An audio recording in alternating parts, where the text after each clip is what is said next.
Na dito rin dyan. Ay! Ayun!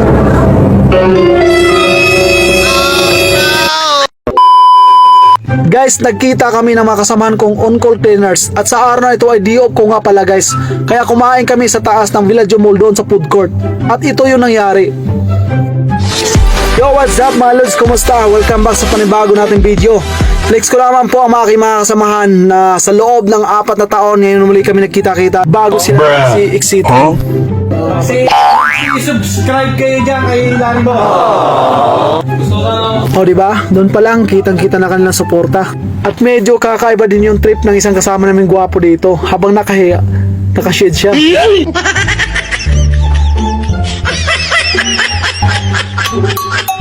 So ngayon guys, pansamantala ko muna silang iiwan kasi punta ako ng bata at mag-grocery ako. Bibili ako ng pinakamasarap na ulam namin. So tara, let's go, samahan niyo ako. Assalamualaikum.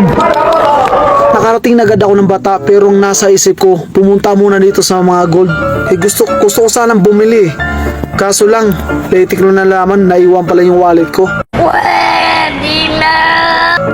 Di ko pala dala yung pinakamalaki kong pera. Charot. Kaya ang ginawa ko, tumitingin-tingin na lang ako baka sakali may magustuhan.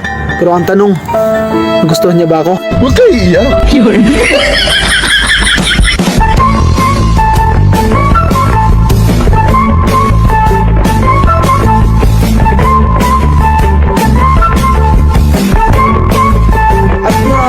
Tapos makakita na nagugustuhan, naglalakad-lakad na lang ako baka sakaling may mas magustuhan pa ako at di ko inakalat, di ko sinasadyang may makita akong napaka-sweet na couples. Kita nyo naman guys, kahit saan pinapakita nyo ng pagmamahalan.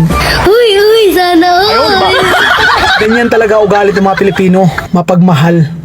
Speaking of may makita-makakilala, nakita ko nga ang dalawa kong kakilala, dati kong katrabaho sa Laban Accommodation at dito ako dinala. At syempre, matik yan. Panigurado, libre nila ako kasi ang tagal namin hindi nagkita. Ngayon lang ulit. At tamang-tama naman yung pagdating ko. Galing ko talaga. Maraming salamat sa pagkain, madam. Wow! Alam mo naman na love kita, cute mo pag nagagalit ka. Ayaw ka! Matapakukul! Yan ang waiter na dito rin dyan. Ay! Ayun, diba?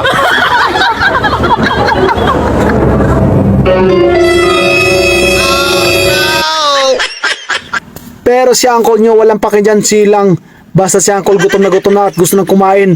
Ayun na nga, susubo na nga si uncle, walang pakialam. Kahit puwet pa rin naman ako na una, susubuin niya. Ang ganda mo at ngiti mong kay tamis, nakakainis kasi hindi kita mahalin. Ikaw muna dito. Tinitigan ko, nilapitan ko, ang kasama diwata na magdinit ko. Ayun, diba?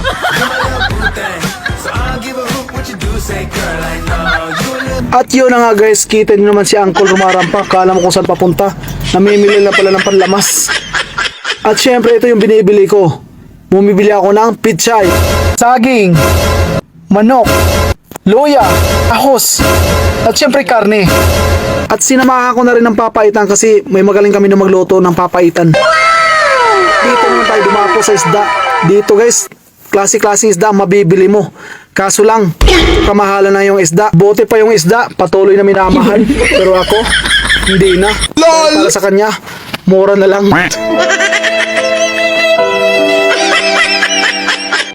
So yun na nga guys, nakabalik na ako at ganun pa rin kung anong pag-alis ko, same position pa rin sila. Sarap ng buhay, patulog-tulog lang. At tingnan nyo naman itong dalawa kanina pa, mukhang busy pa rin. Para may ini-stock eh. Stock lang. At ito na nga ang pinakahihintay ng lahat, ang magkaisa kami sa isang hapunan. Bago po kami magkahiwalay ng tadhana. At kitang-kita naman sa kanilang mga hitsura na sasarapan sila sa aming ulam dahil meron kaming dalawang masarap magluto. Mas masarap pa sa ex nyo. Ayun, diba? Cheers lang kayo sa si Dario. Kaya nga guys, maraming salamat nga pala sa panonood. Huwag nyo naman kalimutan i-like at i-share naman yung video ko. Maraming salamat. See you the next one.